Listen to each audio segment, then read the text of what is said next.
Hi, everybody.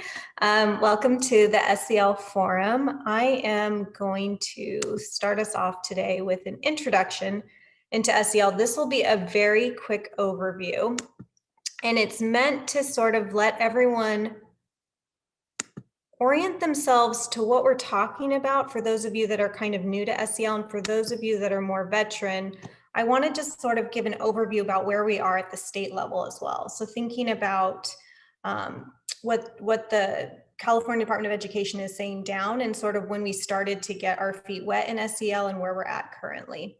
So just a bit about me. My background is in clinical psychology. Before coming to the Diagnostic Center, I was at UCSF Children's Hospital, and then prior to that in mental health clinics, predominantly working at the county level and doing a lot of work in the schools. So my experience is coming from a lens of someone who's done a lot of contracting and work in the schools, but I'm not a school psychologist by background by any means.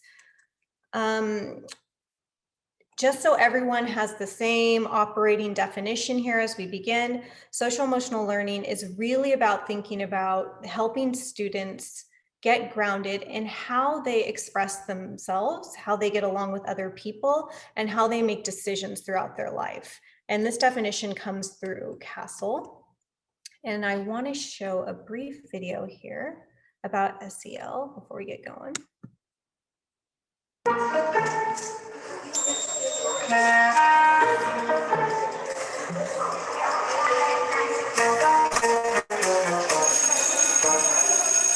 There's a lot of talk these days about SEL, social emotional learning. But what exactly is it? Social emotional learning is the process of learning social and emotional skills. And it's just as important as learning reading or math. This learning process is most effective when it begins early and continues through high school. Social emotional skills are essential for success in school, work, and life. With SEL, students learn to manage their own emotions and behaviors, have empathy and show care and concern for others, solve problems effectively, make responsible decisions, and maintain healthy relationships. Students learn to recognize what's happening inside them and to be aware of their emotions, which helps them deal with strong emotions and impulsive behaviors. It helps them stop, take a breath, and think about a situation before acting. Students learn to identify others' emotions and perspectives, which helps them empathize and show compassion, no matter who they are or what their background is. It's not difficult to imagine how this is important in the classroom and in life. Students learn to solve problems in peaceful ways and communicate assertively about what they need or want. This helps them get along with other students and get the help they need from adults. When students learn to make responsible decisions about their lives and their future, things can turn out better. Research shows social emotional learning makes a difference. Students who participate in SEL do better academically, have improved attitudes and behaviors, and act in delinquent or disruptive ways less often. In the United States, students with strong social emotional competence are twice as likely to earn a college degree and nearly 50% more likely to graduate from high school and have a full-time job by age 25. Just as important, students who are socially and emotionally competent have more friends.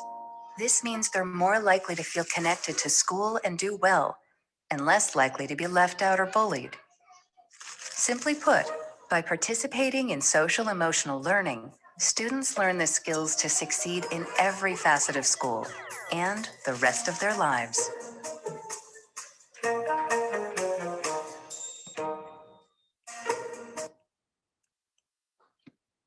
Okay. So that brief little video clip there is a great overview of Castle's 5 core competencies. And so when we talk about social emotional learning, we're really talking about these 5 domains, and anything that we do that targets them is considered an SEL intervention. So self-awareness, self-management, social awareness, relationship skills, and responsible decision-making. So when we talk about self-awareness with students, we're thinking about supporting them in their ability to see them own selves accurately. How do I see myself? What are my strengths and weaknesses? How confident am I? And how optimistic am I as a student? And then we look at self-management.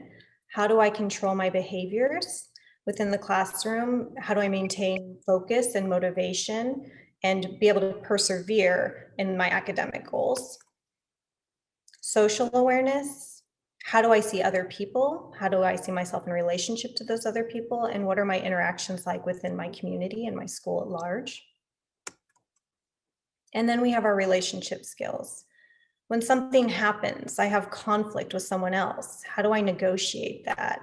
How do I present my perspective and my point of view? And how do I get along with other peers, staff, people?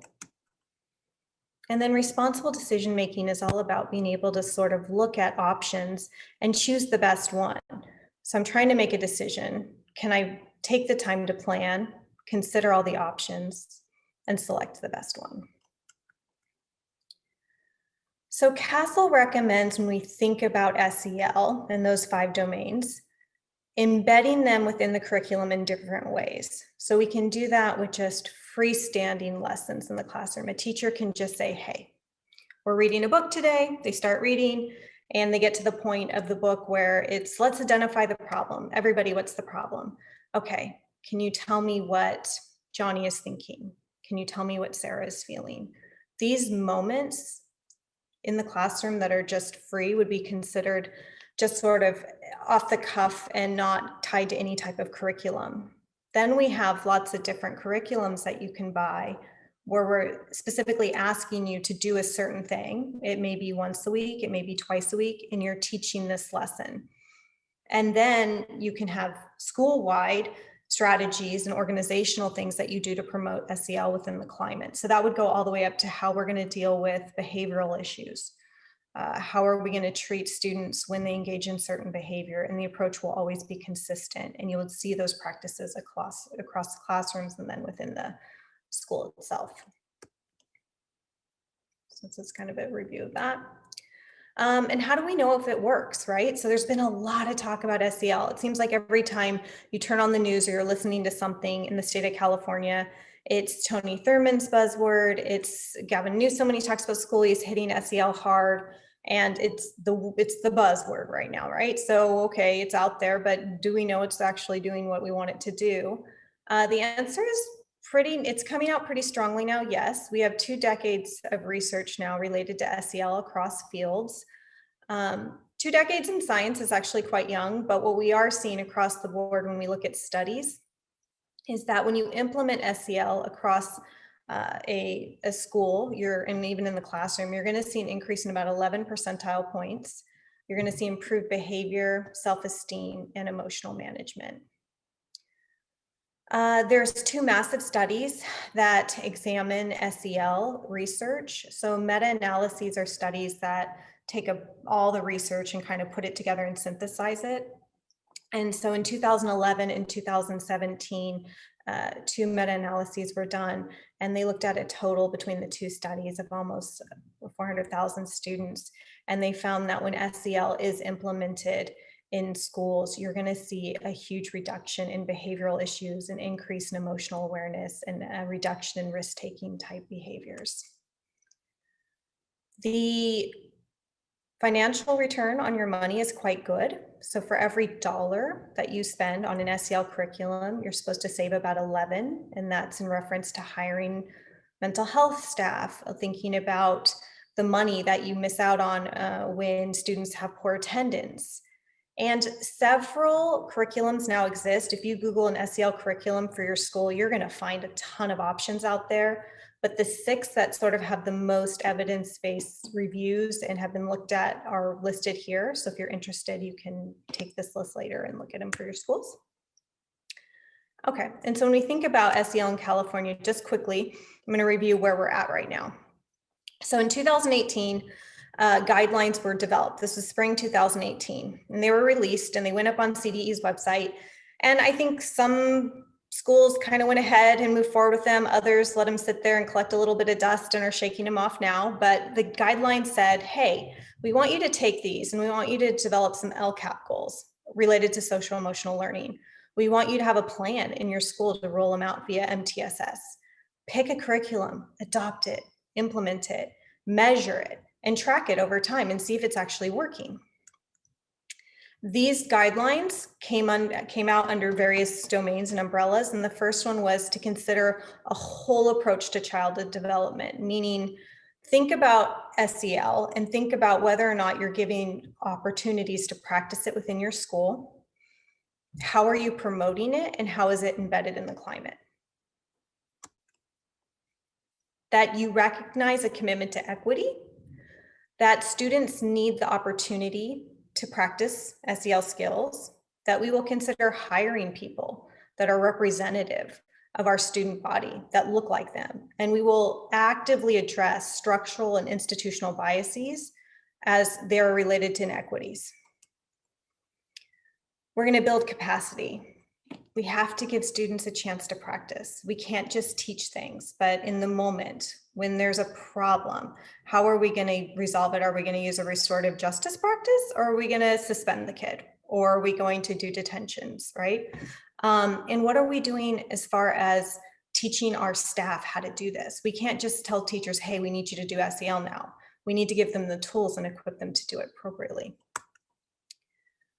That we really need to partner more with communities and families. Who are our partners in our various neighborhoods within the state of California? Who can we rely on and pull in to help support us in our efforts? And we need to engage families. What do you need, and how do we make that happen? And after all is said and done, how are we going to measure to see if it is working? So that brings us to, so that was in 2018, spring 2018. They sat there for a while.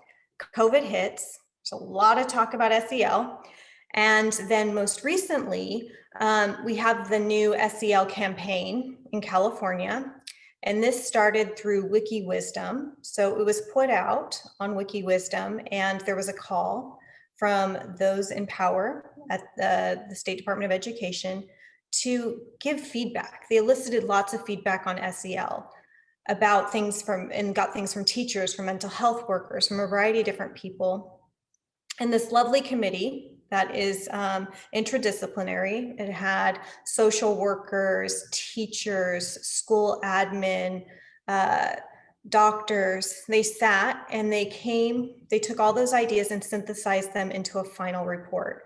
And they came out with some recommendations that will be followed through, and I believe will be coming to schools near you soon.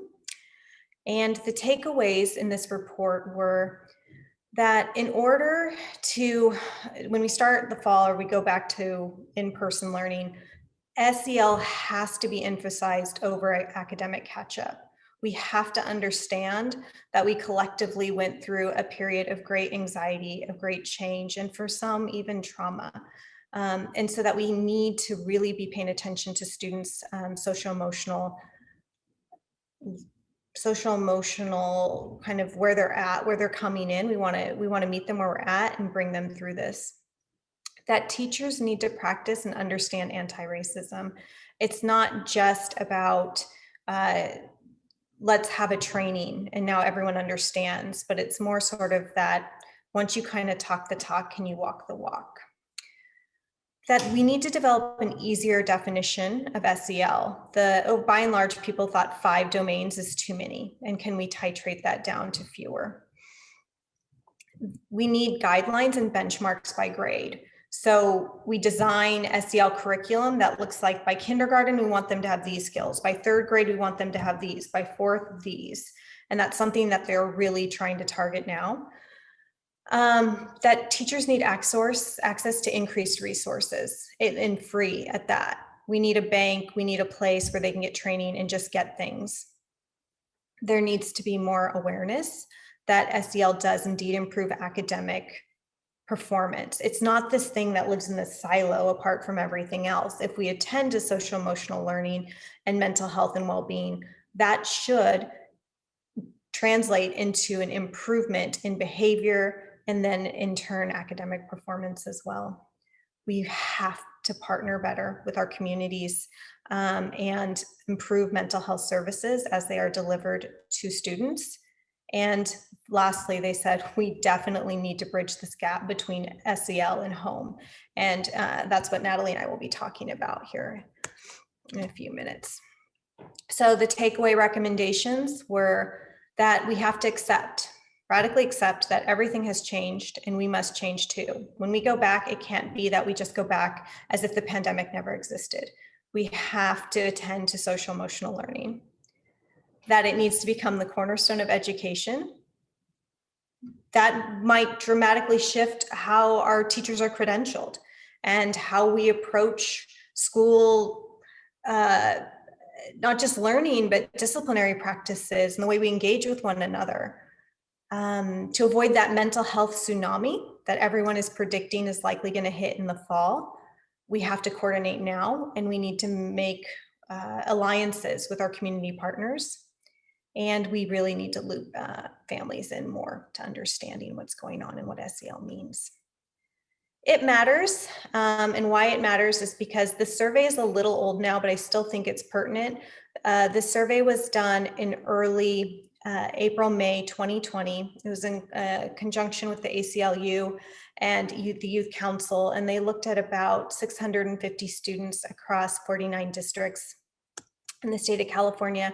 And they asked students, as a result of the pandemic, how much stress have you experienced? And at that point in time, it was about a pretty nice 50-50 split. Sort of this group saying not stress at all or a little bit of stress, and then a group on the other side that were saying, oh no, this is definitely stressful or very stressful for me. Of that group that took the survey, they also asked how many of them were receiving therapy at the time. 22% said they were already receiving mental health services. 78% said they were not. And they then asked that 78% that were not getting any mental health support. Now, based on the pandemic and where we're at, do you feel like you need mental health support? And of that 78%, 32 said yes, 68 said no. And so these are the numbers that got floated all the way up to the top at CDE, where it became clear that maybe half of the students in California might need mental health services. So you see that and you're someone in power, that's scary. We don't have the manpower or the people to deliver those services across the state. I mean, think about your schools and think about if you're a school psych on the call or you're a mental health person, where am I going to find the bodies to give half the students in California individual counseling services? It's just not possible. And this is another reason why you guys are hearing this SEL just being pummeled all the time, like we have to hit it there. And then these last few slides are resources that are all come from the California Department of Education's website. I broke them into categories. So we have the self-care for educators. So if you're an educator on the call and you're struggling a little bit, or you know a colleague that is, please check out some of these resources on CDE's website. The University of California, Berkeley Greater Good Science Center is great. When we look at SEL and virtual classroom, Centervention has some really free, nice resources. Sanford Harmony's toolkit is great. And I have them kind of, you guys can see different headers there that break up these resources for you clearly. Here's just, again, the links. And so you have them in your slides if you're interested. And that is our lovely packaged overview for you before Natalie and I now jump into so what and how do we help SEL, our parents with SEL. So Natalie, I'm going to end my stuff. All righty. Thank you, ma'am. Now let's see if I can get this right, because I never can.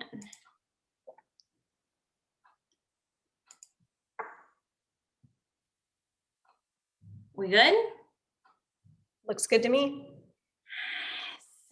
Yes. That's like so exciting for me. This is going to be a good training, guys. That never happens on the first go round. Hi, everyone. My name is Natalie Corona, and I'm a school psychologist with Diagnostic Center. And Kristen and I are going to be telling you about how we can support our parents with bringing in these SEL concepts into their home. So this is kind of an overview of what we're going to be looking at today. So we are going to continue into the introduction a little bit more. Kristen is going to look at, talk about more about parents, COVID-19 and remote learning. We are going to kind of spotlight each of the 5 domains and give you a couple of things, a couple of takeaways that you can use in promoting SEL at home with parents. And then hopefully we will be able to have some time for questions and answers at the end. So if we start speeding through, you know it's because we want to get questions in. All right, Kristen, take it away. Okay. So this slide is just to remind everybody that the pandemic, we basically went into lockdown, mid-March, at least here in the Bay Area last year, and it happened so fast. And when we think about where we are now and that whole time period, for me, it seems like ages ago. It depends on who you are. It might seem like just yesterday, but this is a really, really abrupt shift. Nobody was ready to take the entire education system and move it to an online platform. So really what we were looking at was this whole experimental survival mentality mode. What are we doing? And we're gonna make it up as we go along. That's right, I have no control. I won't push the button anymore, Natalie, so when we think about this, we think about if I'm a parent and I've just been sending my kid to school, maybe I'm going to work, maybe I'm a stay-at-home parent, and all of a sudden I have my kid at home with me or more than one child, and I'm having to do everything. We really have to take a moment and shift our perspective into what it's like, to be a parent, but to be a parent that's also now, in many ways, the teacher. And to think about that is to, one, open ourselves up to have a little empathy for that experience. 2, to think about how have we traditionally engaged with families. You can think about that based on your own experience on a school level, on your as a individual. How many times have you reached out to families, and what does that look like? And what opportunities do we currently offer within our schools to help parents? Do we have groups? Do we have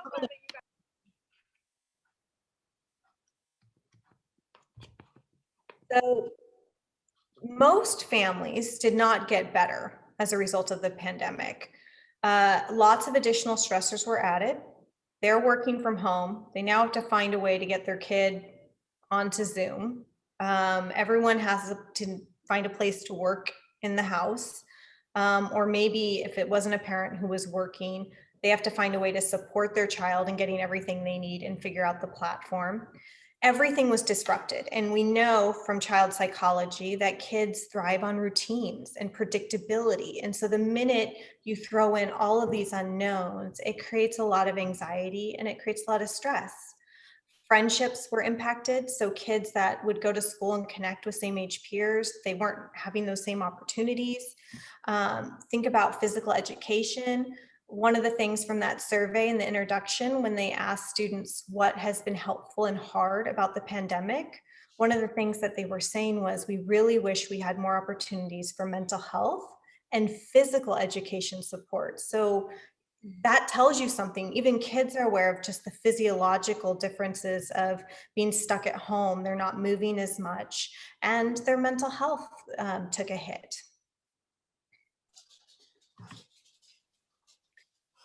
So what we did learn and what we are learning, and this research is coming out now. I learned about it at a conference a couple weeks ago. We're just now starting to get the data in on this, but basically when we're looking at everything as a whole, parents are showing that they suffered more as a result of this pandemic than kids and students.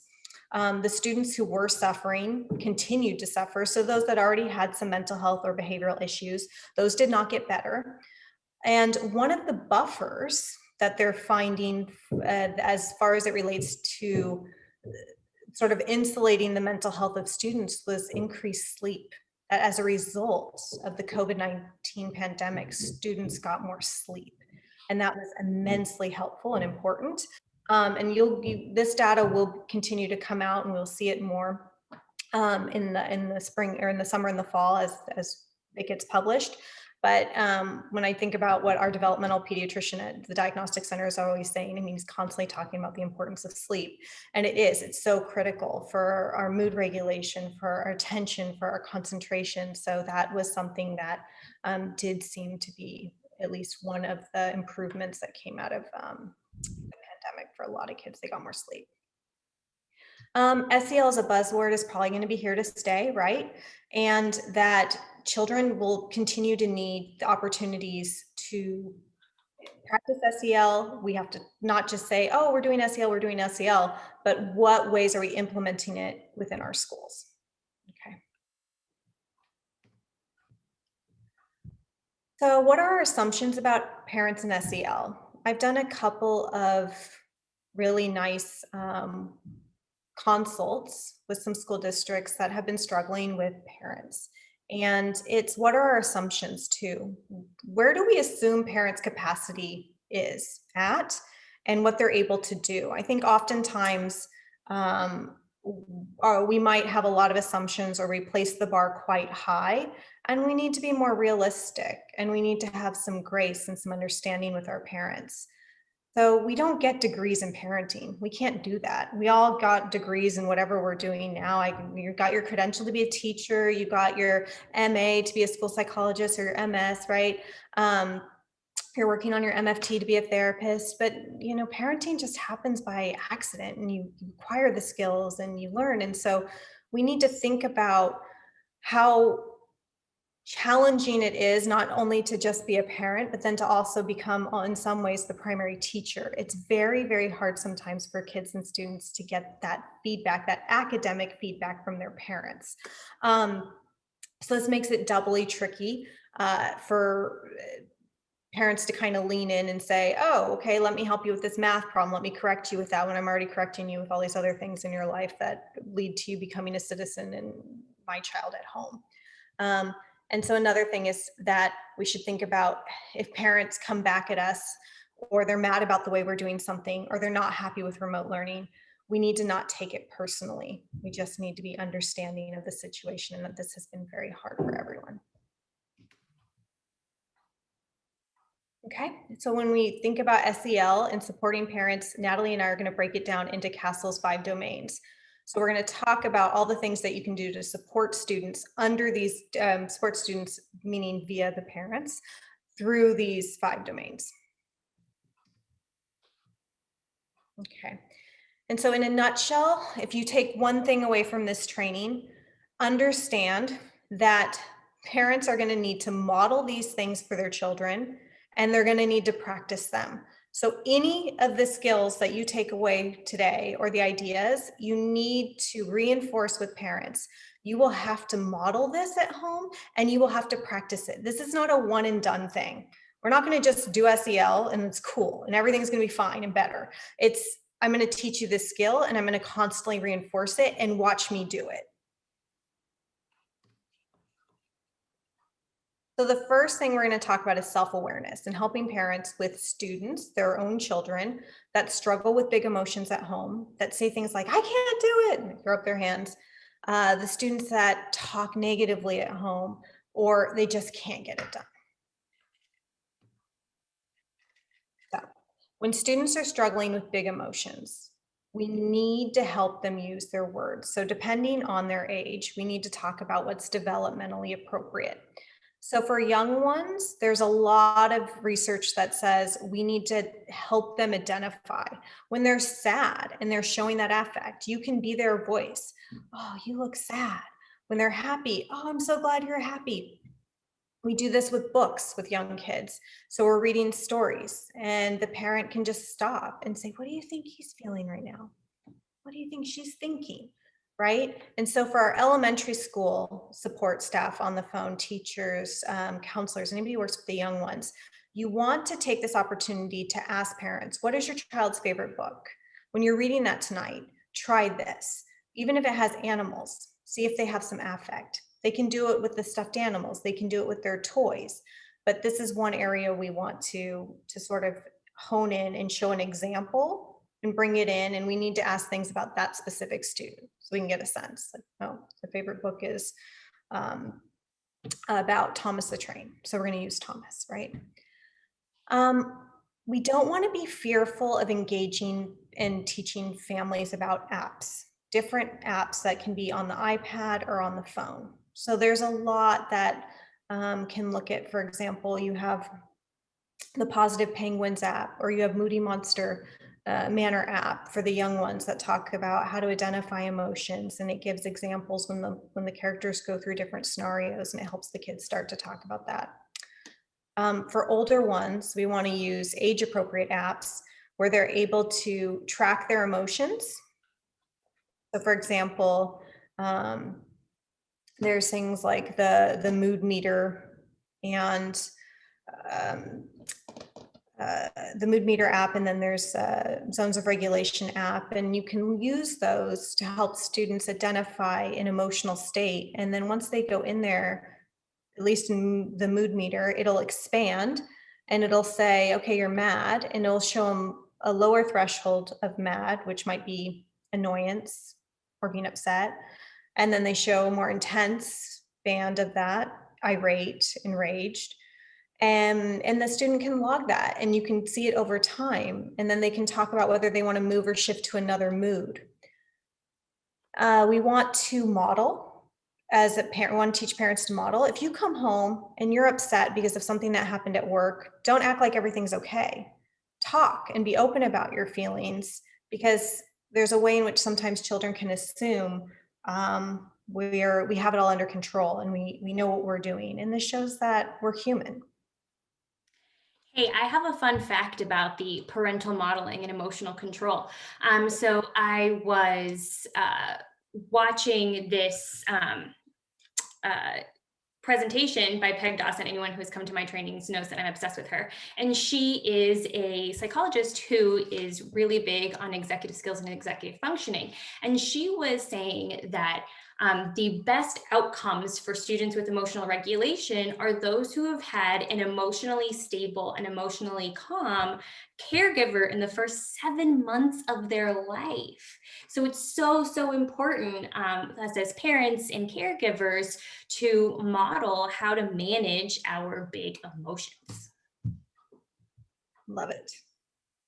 Fun fact. Thanks, Natalie. Fun fact. To remind parents that when a child is at the height of a tantrum, or they're angry, they're a high schooler, they're shut down and they're not wanting to talk to you, this is not the time to push to have that conversation. Everyone needs to take a break. We need to disengage, and we need to wait until either the tantrum subsides or that shutdown abates a bit, and then we can lean in and have that conversation. This is just a slide that kind of recaps everything I've already talked about. And I think it's really important that we designate a place in the house where people can calm down.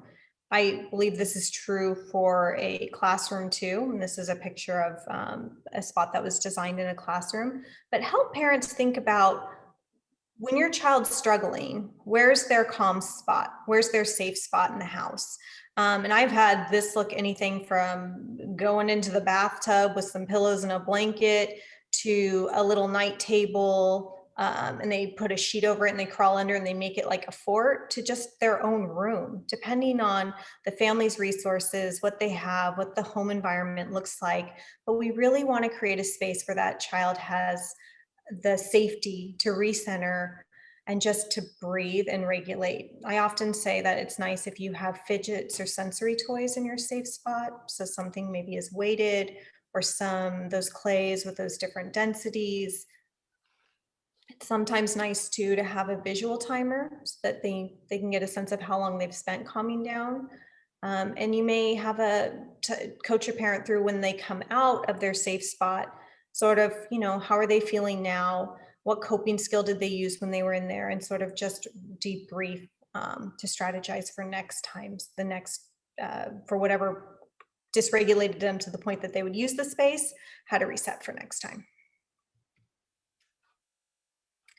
And another way to manage big emotions is to start onboarding mindfulness. And I joke about how every time you talk about deep breathing, people roll their eyes. It's kind of like now when you mention yoga. I feel like I get the same experiences. Rolling your eyes if you say do yoga or if you do deep breathing. But just know there's actually a physiological reason why we suggest this. When you start to breathe deeply, it puts the sympathetic nervous system in check and it onboards your parasympathetic nervous system. So your cortisol and your adrenaline levels will drop. Your heart rate's going to slow. Your breath rate will go down as well. So it's really, there's a lot of science behind the reasons why we want to encourage deep breathing. And so that's one method, right? So you can teach a child how to deep breathe, and we have lots of strategies for that. Whether you're blowing on the pinwheel, whether you're going to do a 5 count in, a hold for 5, and out for 5, and repeat. Whether it's the belly breathing, you place the animal on your stomach and you have little ones lie down and watch that, right? There's a lot of different ways that we can encourage deep breath. Anything that brings you into the present, the here and now, mindfulness, grounding activities. And we want students and we want to teach parents to help their kids avoid judgment. So anytime they're engaging in a mindfulness activity, it should not be about what's good, what's bad, or any kind of assumptions about anything, just to simply notice. What do you see? What do you hear? What do you smell? Again, no judgment, it's just what is.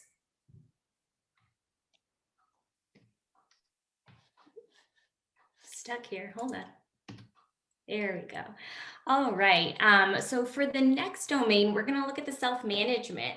So that involves impulse control, stress management, self-discipline, self-motivation, goal setting, and organizational skills. So if any of you out there have come to mine and my colleague Daniel Silverstein's executive functioning training, you might think, that sounds pretty familiar. That is because these are all executive functioning skills. This is the executive functioning domain. So even more and more information and support for why we need to be explicitly teaching these skills to our students. A little note about stress and executive functioning that I found super interesting. So when we are stressed, our ability to cope and call on our executive functioning skills deteriorates. So you might have a clue if during COVID, you're normally a pretty tidy person and you look around your house and it looks like a bomb went off. Ooh, that is a sign that your executive skills are deteriorating and that you might be increasingly stressed out. Interestingly enough, the executive skills that are most susceptible to impairment are those that are weak to begin with. So it's kind of like if you've ever heard of the weak organ theory. So whenever in any illness, organs that are weakest to start with are most susceptible to further breakdown. And these problems, the stress, are system overloads that task the skills that are kind of weak to begin with. So if you, for example, have weaknesses in emotional control and you notice that you are at a hair trigger and are getting more upset more easily, like when your husband leaves crumbs all over the table, that might be a sign that you're under stress and your executive skills are failing you. So what we want to do is when we are noticing these things, to make sure that we put systems in place to reduce stress or cope with our decline in the executive skills. So that means maybe taking a step back, being able to take a few things off our plate if we can, prioritizing things, or letting some things go, like maybe your house isn't super tidy all the time.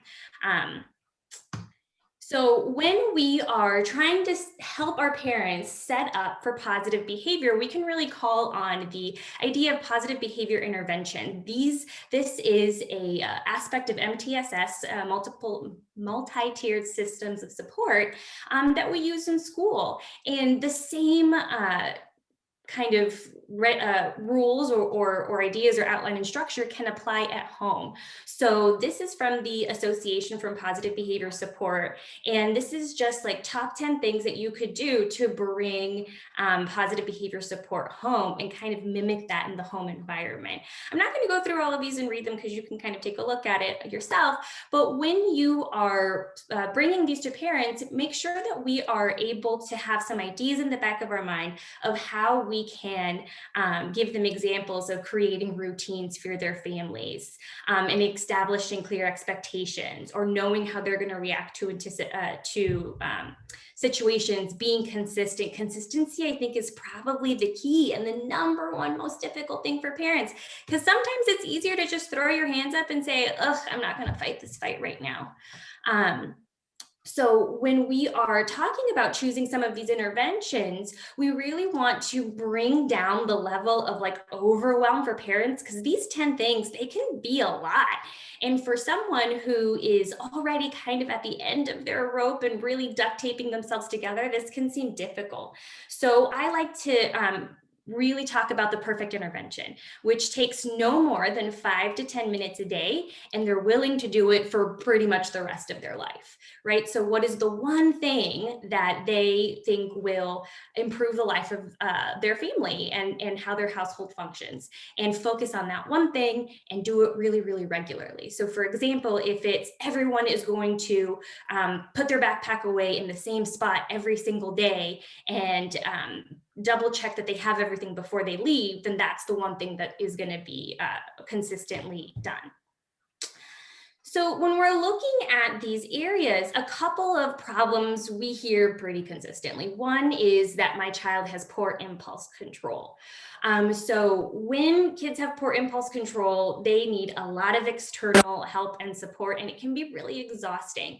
So some of the biggest bangs for our buck is helping parents teach their children about waiting and delayed gratification.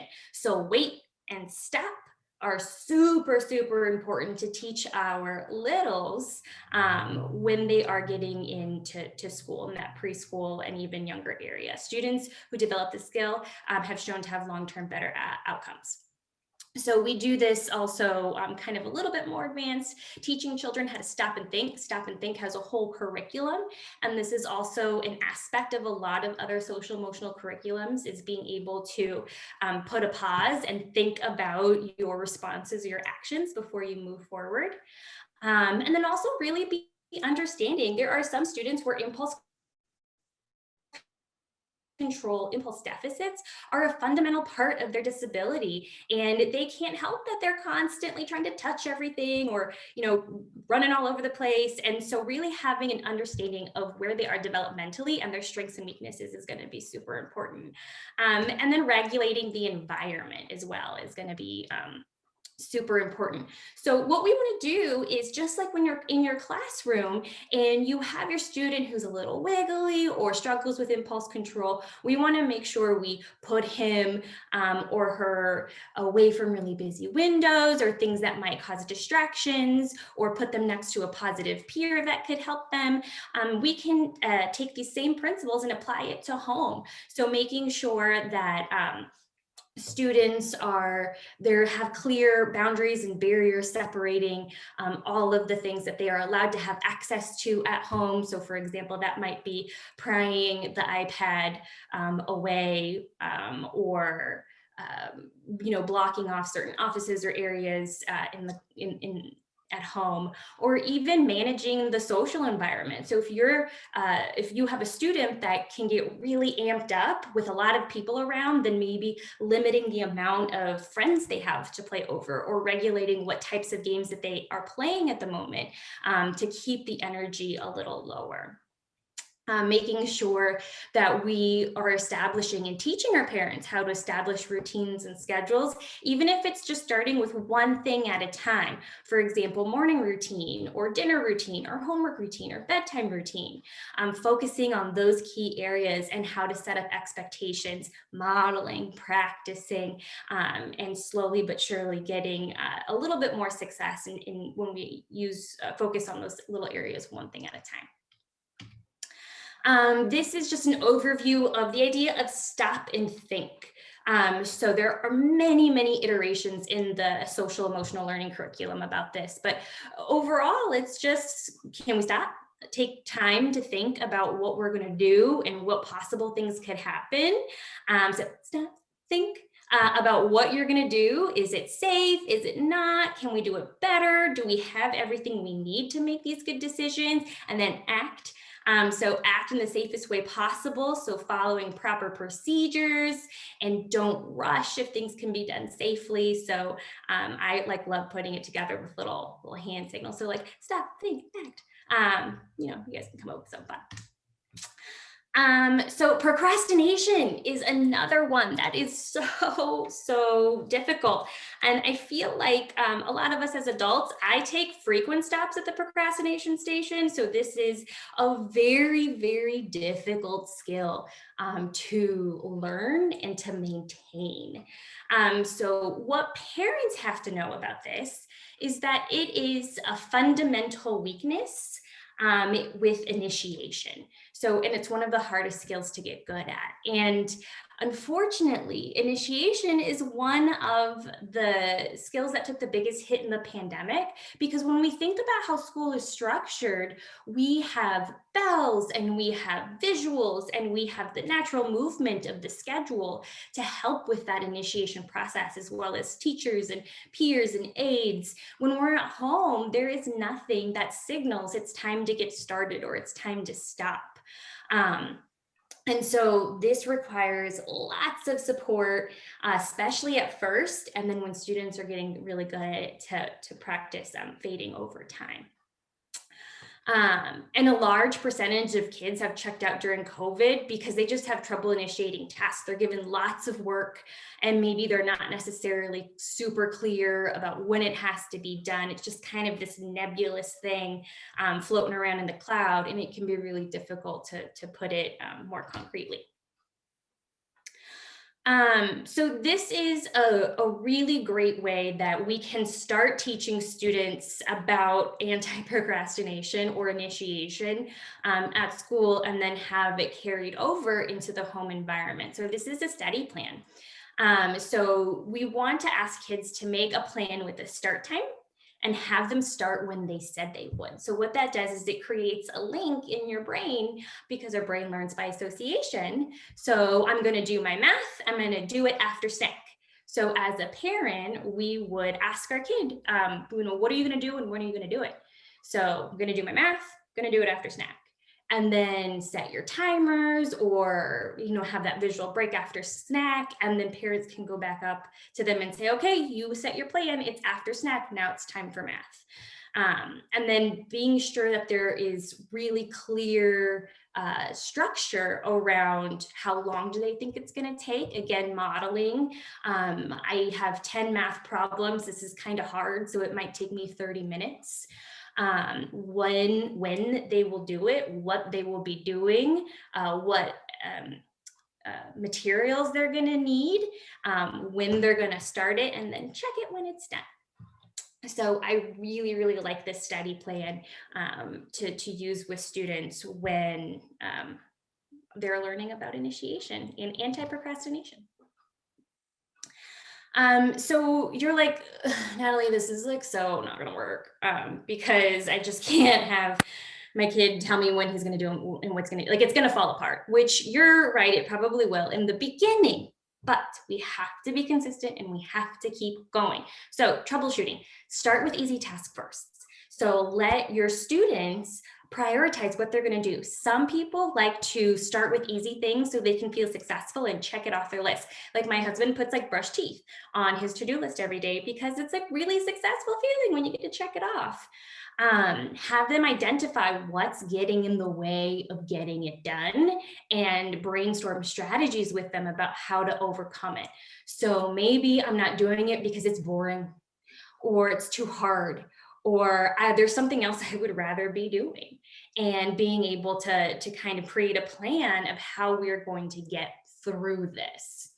have a conversation, especially with older students, about what they don't procrastinate on and why. It's probably going to be because it's fun and I like doing it, or they get some sort of reward from it. So trying to recreate those reasons into something that they don't want to do might be a nice place to start. And then also having to delay a preferred activity until after they've finished or after they started the task that they're procrastinating on. Problem number 3, my child is unmotivated. So this is another skill that develops later. We see lots of unmotivated adults. There are many people who go to college and come out of college without solid motivation. So making sure that we give some grace and understand that this is a developmental process that happens very, very late. So parents will often think of like their middle schoolers and say like, why don't they care about getting good grades? Because they just can't think that far enough ahead. And so this is really difficult because it requires all of the executive functioning skills put together. You have to be able to plan, you have to remember what you're working on, you have to have sustained attention to do this, you have to be able to be flexible and adjust. So this is a tough skill. So encouraging goal setting is a really, really great way to start this process, and really focusing on setting goals around things that are important to the student and not important necessarily to the parent or to the teacher, because that's how you're going to get that buy-in process. And what we want is for them to learn how to start setting goals and start making a plan to achieve them. And that's much easier when the goal you're trying to achieve is something that is motivating to you and that you actually want to do.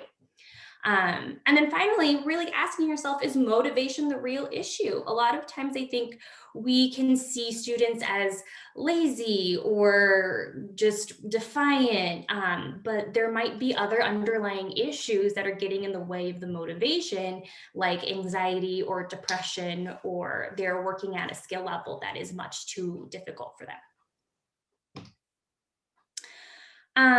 So when we're teaching students about how to goal set, write them down. I really like the idea of having, goal planning as a family or with your students or your children. So everyone always has some goals that they can be working towards. Mine is being a better plant parent. I just got a humidifier. We are leveling up on the plant parent idea. So like I'm working towards my goal for that. So some ways that we could do this are teaching students how to achieve their personal best. So one example could be if you have a student that's very impulsive and they want to cut down on the number of times that they call out during math. So they could keep track of what their personal best is and then work towards making that better every time.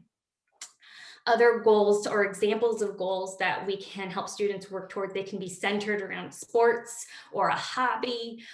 For younger students or older students can work towards functional goals such as getting a driver's license or a part-time job. And these are things that we can help them plan, figure out what steps they need to take, what materials, and set a timeline of how they can meet those goals.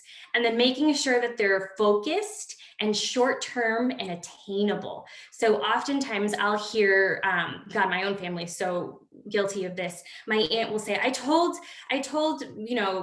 Joseph that if he got all A's this year, like I'll take him somewhere. And I'm like, that's just setting him up for failure, because that's way, way, way too long to be able to sustain anything, meaningfully. So making sure that goals are short, and even if this is just the beginning of your goal setting process, even day to day, time of day by time of day. So in the morning, we're working towards, these goals, or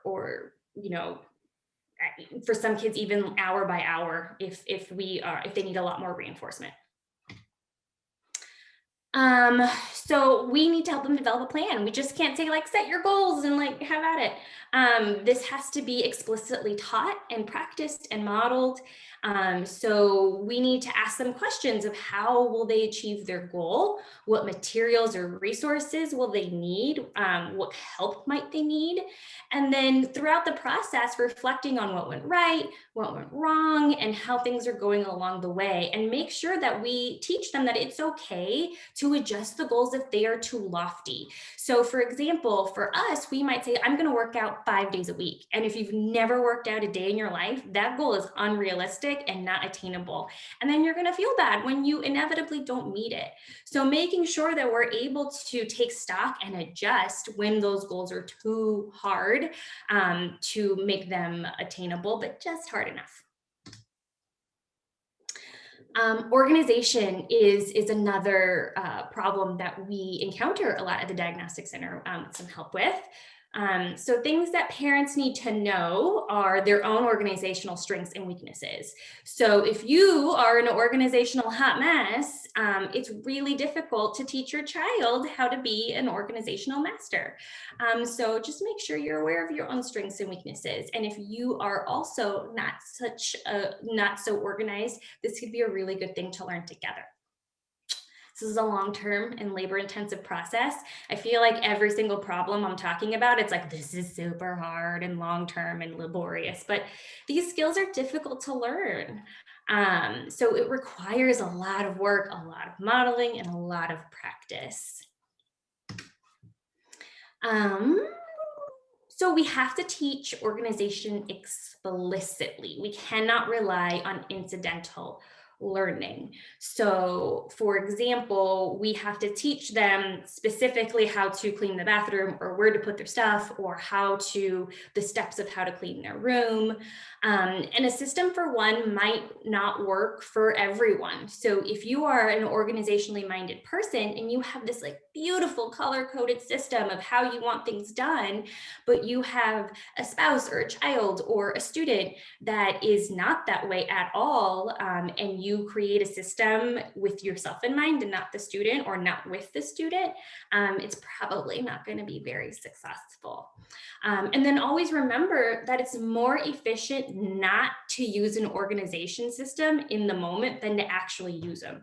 So think about it this way: the bell has rung, you've dismissed your students from class, and that kid who is really unorganized just like shoves his papers into his backpack, and it like starts creating this like monster backpack plug. Because it's way easier and way faster to do it at the moment than to take out your binder, open up the rings, put all the stuff in. So keep that in mind, that you're really working uphill when you are instituting these organizational systems. So some key points: establish rules and systems. We have to prioritize areas for organization in the home and maintain them consistently. So again, this can seem like a really, really big and overwhelming task for parents. And I always say, like, again, start with that one thing. What's the one area that you want to prioritize for your family or for the room, or maybe it's the entryway, maybe it's the dining room, maybe it's the student's bedroom. Pick that one area and be consistent and explicitly teach how you want that to be organized or how the student wants that to be organized. Embedding organization into daily routines is going to be really helpful, important. It's going to help with that model and that practice because you're going to do it every day over and over and over and over again. So for example, whenever we come home from school, we hang our stuff up, we take out our backpack, we take out our binder, and we check our homework. And that's going to be the system that you follow every day. And then setting up children for success with visuals and checklists and phone alerts and timers, and teaching them how to use them. So it could be as simple as a Post-it note right in the front door saying, don't forget your stuff. Or you can have like these, big, beautiful visual checklists. So the same idea of visual support that we bring into the classroom is super helpful at home as well. Again, we have to support them early and often, and then we can slowly pull back over time. We gotta like really have a party every time they do it right. It's like, yes, like, Kristen, you put your stuff away. I'm so proud of you. Yeah. And then spot check for maintenance periodically, especially with older kids, because it can get a little hairy over time. I actually just reorganized my pantry last night, so because it was getting a little hairy. And then if the system is too complex or it breaks down, simplify it. Again, go back to like starting that one or two thing that's gonna be successful, that's gonna get your most bang for your buck. And if it's too fancy, if it's too snazzy, it might not work. So again, it's okay to walk it back. So primary level, I really am a proponent for the idea of developmentally appropriate chores. God, my like young self would just be appalled that I just said that. But there are so many great charts online about developmentally appropriate chores and how to have chore charts. I mean, I've seen even like babies, like new babies have chores, like tummy time, check, like that's your chore for the day. Visuals, keeping the visuals all over the place, especially for our students who are non-readers, because it gives them that reminder. And then like step-by-step lists, finished product pictures, Post-its. It doesn't have to be fancy, but whatever is going to be helpful. And then for when we are looking at the primary level, we're really teaching them. This is like, you know, their little foray into organization. So modeling, making to-do lists. Again, what will we need? What order will I do this in? How long is this going to take? How do I know when it's done right? And if we engage in these modeling, these systems over and over and over again over time, we will be able to develop really well organized, or like at least moderately organized adults. So these are just some examples, some visual examples. You can just like go crazy on Pinterest if you want on ideas of how to visually organize things in your household. So the first picture on the far left is an after-school checklist with these are all of the things that students have to do throughout the day after school, and they can check them off every day. You can also work in rewards with something like this. Process lists, like the picture in the middle of how to clean a bathroom, with each step of visual support and then words of what exactly you want them to do. And when we're teaching kids this, we want to make sure to show them, kind of throw back to the I do, we do, you do. We're going to show them, we're going to do it together, and then we can release kind of control to them to practice on their own.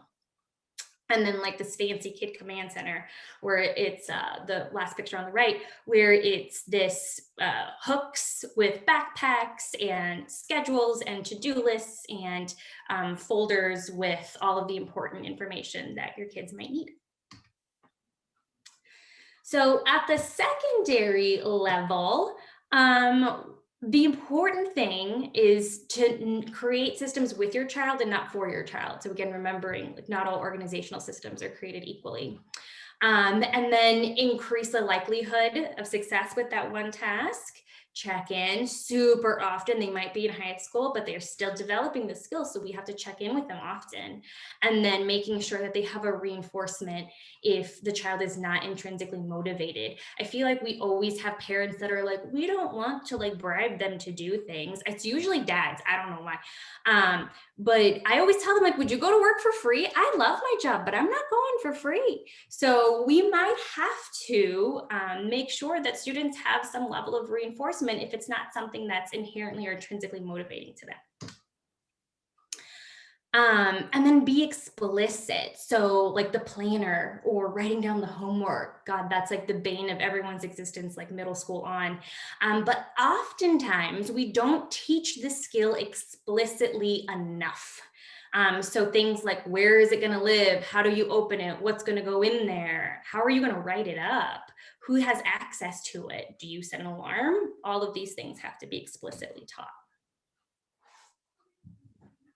Awesome, Natalie. So just to remind people, like all of those things fall under self-management. So anytime in the domain of SEL, you are targeting any of those areas in your classroom, or you're helping a parent coach or work with their own child, that's all under an SEL domain. So there's so much within SEL. And I think sometimes we get hung up on, well, if I'm not teaching something around feelings, I'm not doing SEL. That's not true. There's so many aspects and facets to SEL. So that brings us to domain number 3, social awareness. And social awareness is about perspective taking, giving empathy and showing empathy to others, appreciating diversity, and having respect for others. So when we think about at home, I think about one of the problems we hear oftentimes is, oh my gosh, it's all about my kid. My kid is so self-focused. They're self-centered and they get upset and it's always someone else's fault and they don't take responsibility. And it's all, there's so much going on about the self, right? So when we think about what we want to do here, it's really important to start to teach people and the children the perspective taking elements of things. So how might watching a TV show, right? And stopping and pausing and saying something like, what do you think she's feeling based on what we just saw for older kids? It's reflecting back when your child does something to me or to you, that hurts my feelings. I don't like that. When you do that, I feel a certain way. It's really important that we model this. So as Natalie was saying in the very beginning of this presentation, modeling and practice, modeling and practice. If we do it all the time, it starts to become second nature. It increases those neural pathways. It creates that association. Oh, if I do something, it's going to have an impact on somebody else. With young kids, we want to do this more with books, through their cartoons. Sometimes it's just naturally embedded in the story. Other times we're going to have to pull it out and explicitly stop and slow down and draw attention to it. It's really important we take the time when we are watching something or reading something or something is unfolding in real time, that we help children identify what the problem is. A lot of kids with social emotional delays, challenges, executive functioning issues struggle to actually identify the main problem. Sometimes they get close, but they don't actually always nail it. And so because of that, mountains can be, or molehills can become mountains pretty quickly, right? Because if I don't have the right problem and something's happening, I'm going to kind of blow up at this ancillary thing, but it's not really what's going on. So we want to teach that skill to be able to identify accurately the first time, what exactly is the problem and how do we go about addressing it? You can do lots of role plays and vignettes. So it can be game night and we're going to do a role play and I want you to do this. I want to act out the scenario with you. We got in an argument today, right? So me and like my kid, we get in a fight. Stop, let's regroup. And then later we can talk about and play it out once everyone's calmed down, what I might've been feeling, my perspective, me reflecting what the kid might be feeling, their perspective, and having an open conversation about it. So lots of things at home, like in what ways are we different from other people? What ways are we similar? And what ways are within the household are people alike and not alike? All of these types of conversations are really going to start to get at helping perspective take and sort of distinguish yourself from others. Mm-hmm. For my elementary folks, Julia Cook is a writer, and I love her books because they are all about very specific problems, and they have like cute little titles. Like she wrote Personal Space Camp, and it's talking about keeping your hands to yourself, or the tattle tongue, and she like goes through all of these processes that Kristen was talking about, and they're really fun books to read. All of my nephews, that's what they get every year for Christmas. I'm not the fun auntie. Fun auntie to me. Then we have the relationship skills domain, right? So we're talking about how do we communicate well with each other? How do we engage? How do we team with people we might not necessarily want to? So an example of a problem that a parent might come to you about is that, my kid has always struggled to make friends at school, just in general. It's not great at it, right? Now the pandemic happened. It only made it worse. They're feeling isolated and they're feeling alone at home. So this might be a common thing you might encounter. So what we want to do is we want to think about ways to increase contact with peers. So we want to work with that parent to try and start to identify any ways we can expand that social circle for that kid. There are some schools I've heard, and this will be something for schools to think about when we get back and we're leveraging all of our social emotional resources. Are we going to do bang for your buck is groups, bang for your buck is rolling out things tier one? What are we going to do in the classroom? So are we going to have a group, more lunch bunch type groups? Are we going to group kids based on interest and we start more clubs and activities? So we want to see what the school is currently offering and if there's anything we can do to loop the kid in there. If not, we want to look at different options based on remote. And this is again where we start to reach out to our community partners. Hey, these are the things we'd need support with. These are things we'd like help with. What do you guys think if you started to run this? Like I heard the other day of this about this school that partnered with the local animal rescue. It wasn't the animal shelter, the county one. It was a nonprofit organization that was rescuing animals, and they started to do a group where 5 kids could come at one time and help care for the animals, and then afterwards they had a conversation. And again, it helped with social connection, and it also helped this idea of service and supporting. So fun. Right? So fun. And I like the idea too of mentoring roles, right? So sometimes it can be hard to make friends because you're not sure. There's so much that goes into making friends. If we think about all the stages of social cues and understanding and empathy and exchanges and reciprocity, sometimes it's clearer for kids if we onboard and they have a task or a role, and then that can expand to increase those social skills. So we think about leveraging opportunities to be a mentor, right? Or to help younger students, or what clubs exist and they have a specific role related to that. Anything where it's very clearly defined, and sometimes where there's a bit of a power dynamic. So the student might not have great social skills, but they're a great artist. So within this context, they're going to lead this group or help the first graders or the third graders or the fifth graders in creating this art project. So we're creating this idea of purpose, meaning, and modeling, and we're giving opportunities to connect and engage. We also want to think about at home ways to support relationship building through games that encourage more teamwork versus competition. So the family against the computer, or we're all on one team and we're working to this end goal. So we want to encourage parents to think about games where it's not about everybody's trying to win, but games where it's a team against something else, or there's a collaborative approach to it. This can help kids start to gain more of those social skills that we're looking for in relationship and teaming. And then anything we can do virtually to connect. Outside of just designated class time, I'm really liking teachers that create space either before or after class for kids to just talk, or go into breakout rooms, and it's going to be random. And every day, the first 3 minutes of class, it's this random toss up, but these 3 get thrown together and they can kind of catch up with each other on what's been going on. All of these help build that relationship element. Among Us is a game that I've actually been wanting to play a lot, and it talks about that. It's these puzzles that you solve with your family, and you have to figure out like who the bad guy is within your family. So that's a really, really great place to start, and I think it's pretty accessible to different levels. So it might be a good one to look into. So getting into responsible decision making. Ugh, how many times have we face palmed when we see our 15-year-old making horrific decisions? This is a social emotional learning capacity.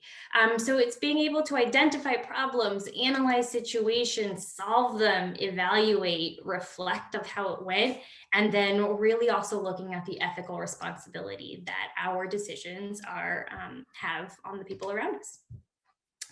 So one of the problems that we get is my child always seems to make the wrong decisions when it comes to life. I've tried to teach them, but they won't listen. I just don't know what to do, especially the parents with like the 13-year-olds. I feel like that's when it all just goes haywire.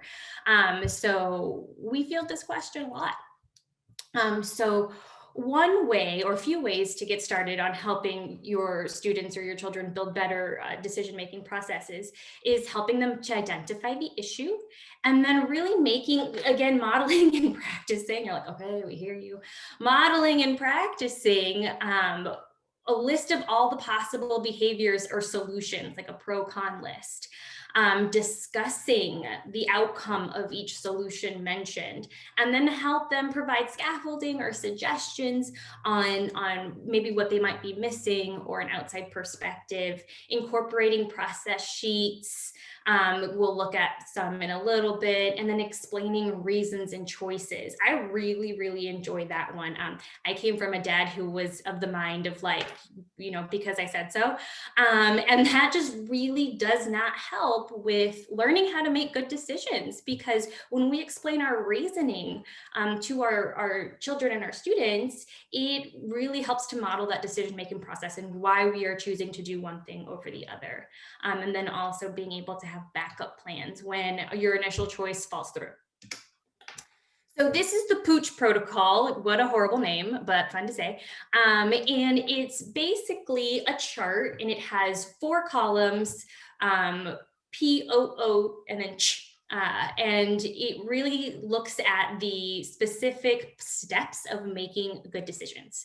So the first column, you identify the problem, what it is that we're working on.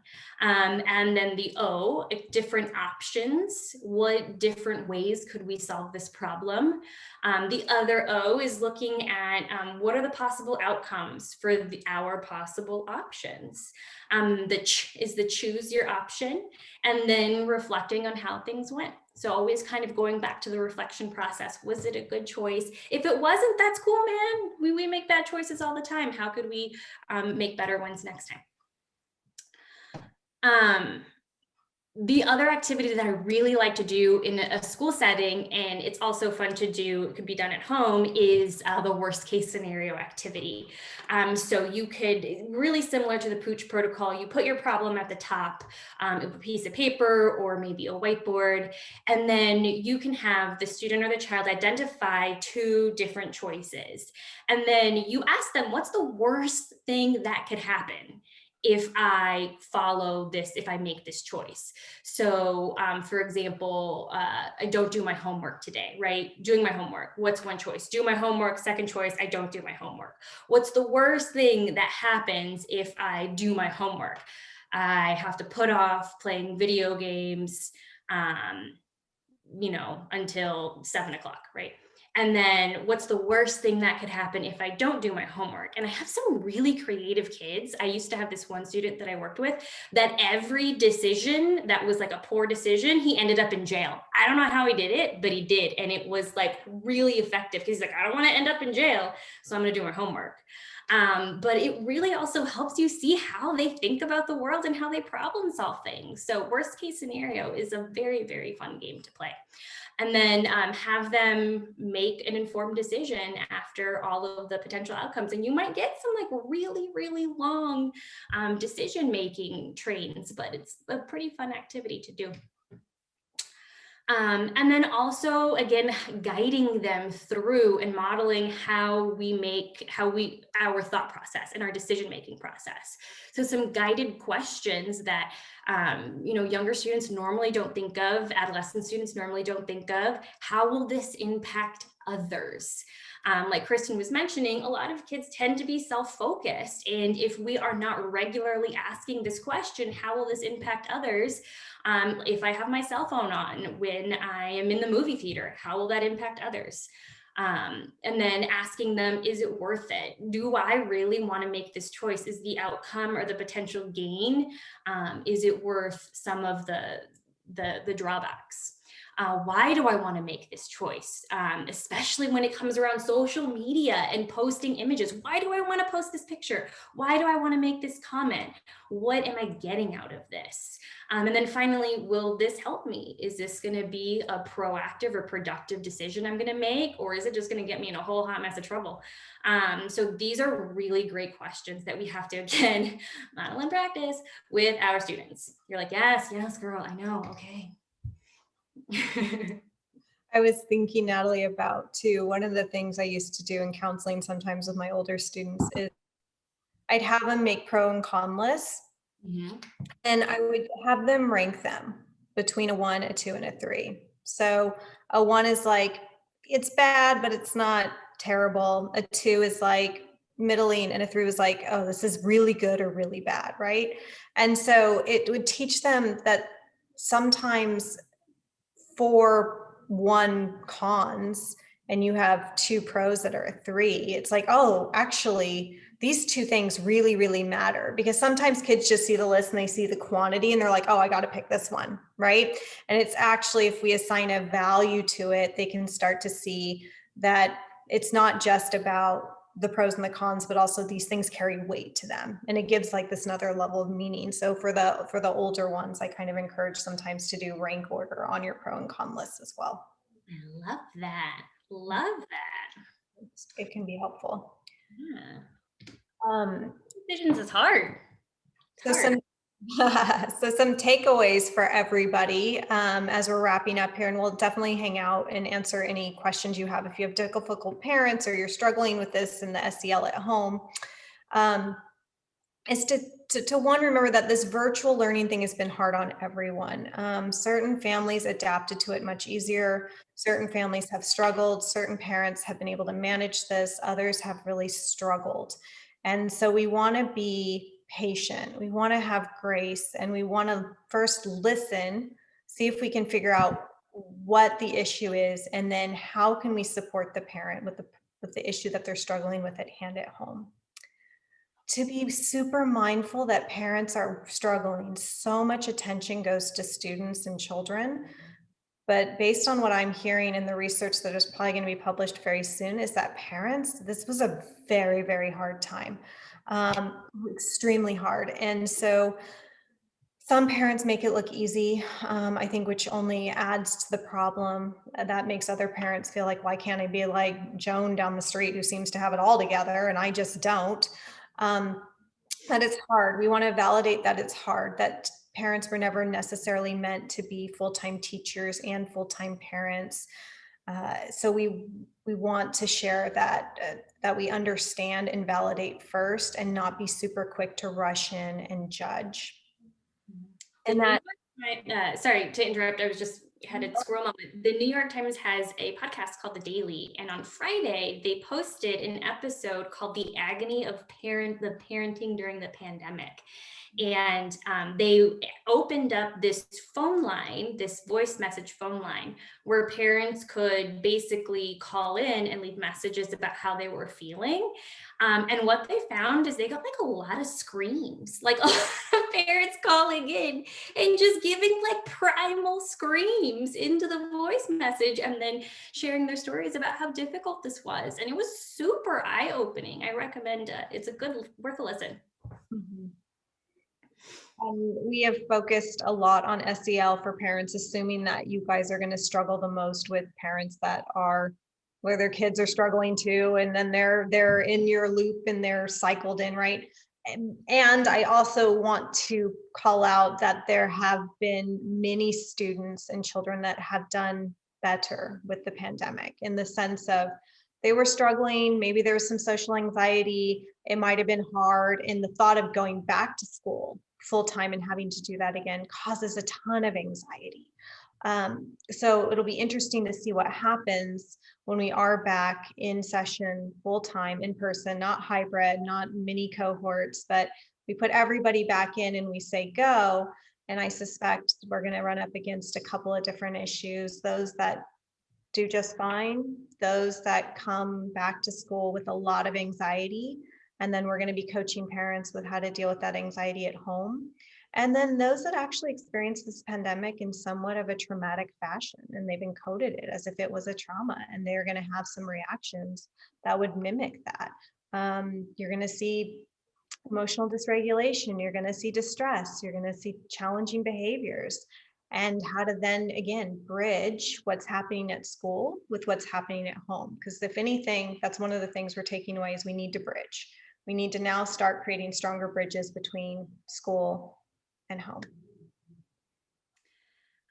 We also have to remember to check our assumptions. I think it can be easy to make judgment or assume certain things based on the type of parent that we are dealing with. So maybe one that is really busy and is not super engaged with the learning of their child, or doesn't really seem to be on board with, you know, in reinforcing behavior, or parents that have poor consistency, or those helicopter parents that hover with everything, or the snowplow parents that are moving everything out of the way because they don't want their babies to suffer.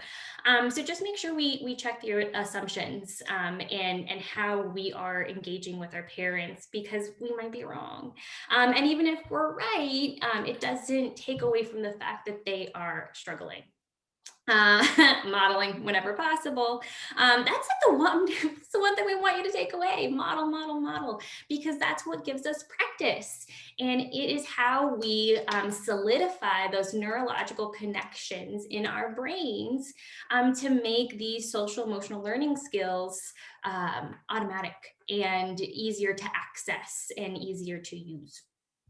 And then making sure that teaming is key, like Kristen said, creating bridges with our families, making sure that you guys are in constant contact with your families when it's appropriate, and that you guys are working on the same things, and that the strategies that are working in one area be carried over and practiced in the other environments as well.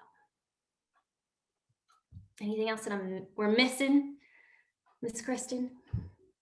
No, I think just one more intervention or strategy I want to share before we ask questions and answers is a friend of mine has been implementing a I want to know what you're feeling wheel.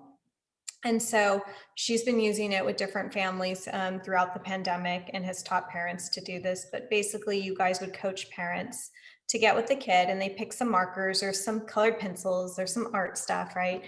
And they sit down and they draw a circle, and then they're supposed to pick the top emotions that they feel. Think about maybe the top 5 emotions that you feel, and they write them down.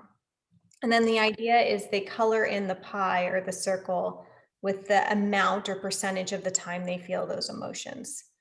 So for example, they might have a circle and half of it is shaded sad. And then maybe a little sliver's happy, a little sliver's angry, a little sliver's silly, and maybe the last one is in a slightly bigger is worried, right? And then you do that with your child, and you check in periodically, either weekly or monthly, and you see how that changes. So if you have a student that's struggling or a child that's struggling, it's a way for a parent to kind of track emotions in an artistic, fun way. And it can be a little less threatening than going right in and talking about feelings. And she's had success with that. So I would drop that one out too. I guess we can open up the floor to questions now, Natalie. Yay! Thank you. And then I have been receiving some questions. Can we get a copy of the PowerPoint? You should have received them in an email. We'll drop them in. We'll drop the links in the chat too. Oh, perfect. All right, cool. Cool. Questions, comments, concerns, problems, difficulties, issues. Just think that you guys are amazingly resourceful in knowing, like from the studies to the I was very impressed. I was over here taking notes and taking pictures, and I'm like, oh man, maybe I could just ask for a copy of the PowerPoint. But man, I'm excited for these next ones that are coming up. Are you both going to be presenting them as well? We will not be presenting them, but we will be hyping our colleagues up in the gallery. So we will be sending that good energy through. What is the name of the psychologist that you said about the 7-month study of infants? Peg Dawson. Peg Dawson. Yeah, anyone who's come to my mine and Daniel's executive functioning trainings has heard my love affair with Peg Dawson. I'm obsessed with her. She's amazing. She is the writer of the Smart But Scattered books, and I highly recommend those books to parents. They're very, very easy to read. You don't have to read them from the beginning. You can kind of look through and pick and choose the certain sections based on whatever problem is you're having. And it focuses solely on executive functioning skills and how to implement them at home. And then we can find out about you and your partner that gives these your what is it, SEL? Oh no, executive functioning. Okay, thank you, on your guys' website, right? Yes. Okay, thanks so much for putting Thanks. this on. Bye-bye.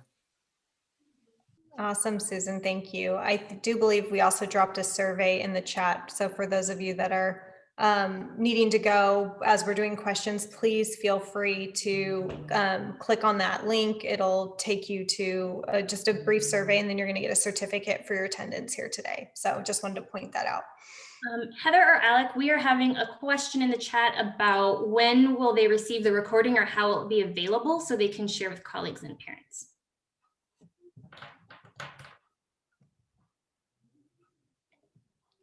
Anyone? No? I responded that the recording will be available on our website in a few weeks. Please keep checking back and feel free to email us at our contact us email address. And just a quick note, I don't see the survey. Do you guys see the survey in the chat? Dropped in. Okay. It did. Heather dropped it in. It is after Catherine's comment about the recording and before Arlie's. Thank you so much. This was great. You're welcome, Arlie. Got it. Thank you. I dropped in the PowerPoint slides. The survey is not in the chat that I can see. Oh, okay. That was my job, wasn't it? Of course. Yeah, there we go. Well, Natalie's dropping that in there, though. Let's. Are there any other questions that we can answer?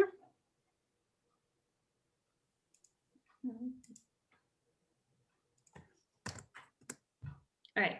The survey is in the chat now. I see it. You will also get a certificate of attendance after you complete that. Kristen, we just killed it. No one has any questions. They're like, download all the information. We're good. Our minds are full. Oh, thanks, Andy. We try to make it fun. Afternoon presentations are rough. So. Let me drop one more resource into the chat that I think is very helpful.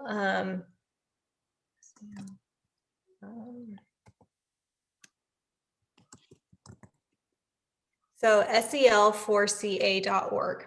If you guys go there, you will see that there are resources broken out for educators, for parents, for students. And if you click on the one for parents, it gives a ton of free resources and links to SEL, to ways to play games at home, to engagement, to ways to talk about feelings, different free apps. I mean, they have compiled so many things. A lot of people worked on putting that together.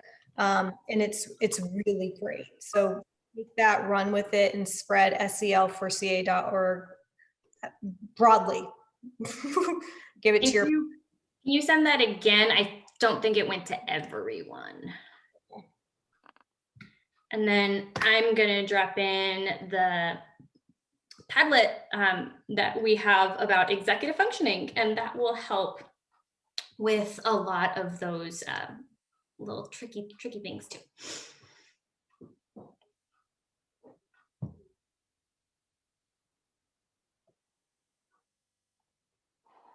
All righty. Thanks, Natalie. Cool.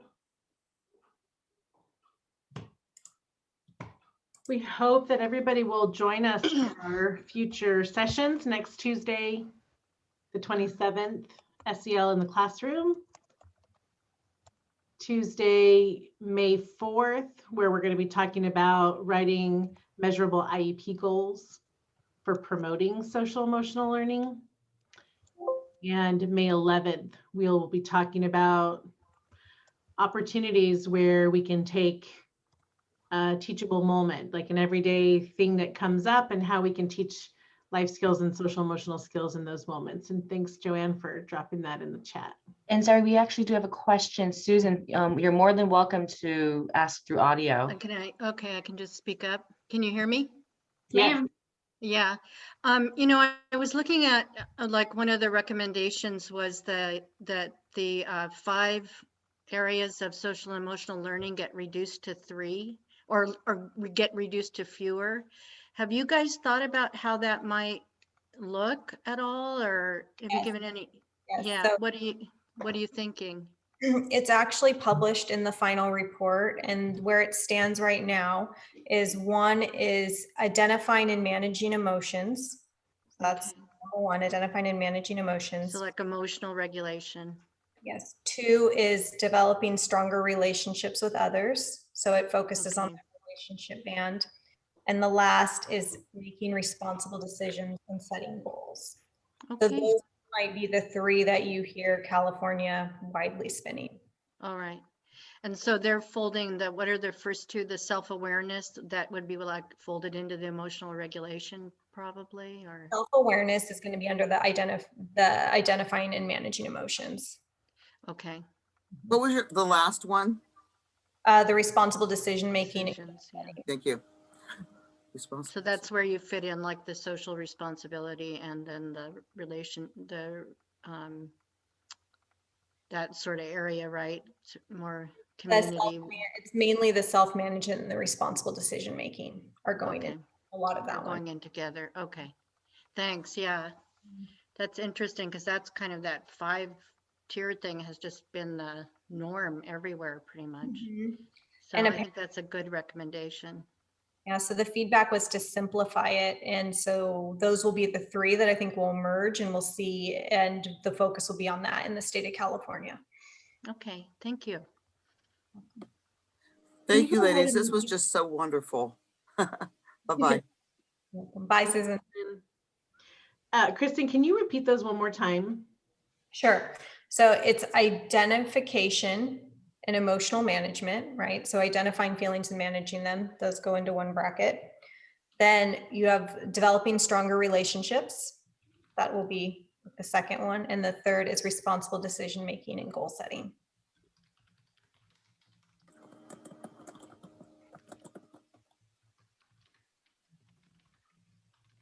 Thanks, Natalie. Thanks, Kristen. Okay.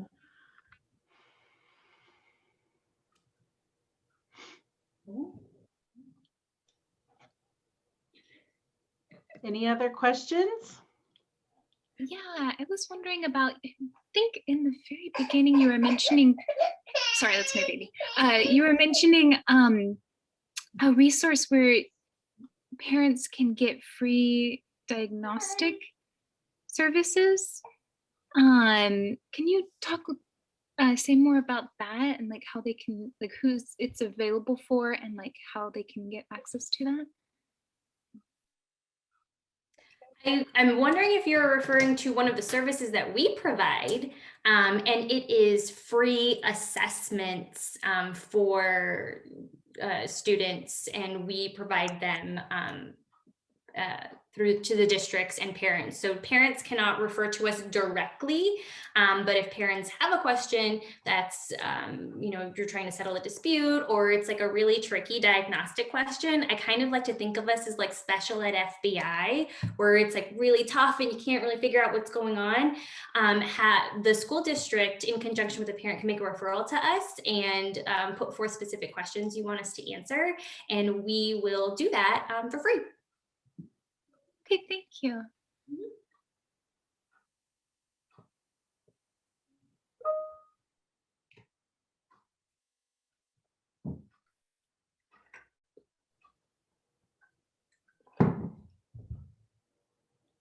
We have a little bit of time left. If anybody wants to, feel free to hop off mute and ask through audio or come on camera and join us for the party. Or throw it in the chat. Thanks to those of you who have stuck around through all of our great information. We'll stay on for another couple minutes, and if nobody has any questions, we'll call it a day.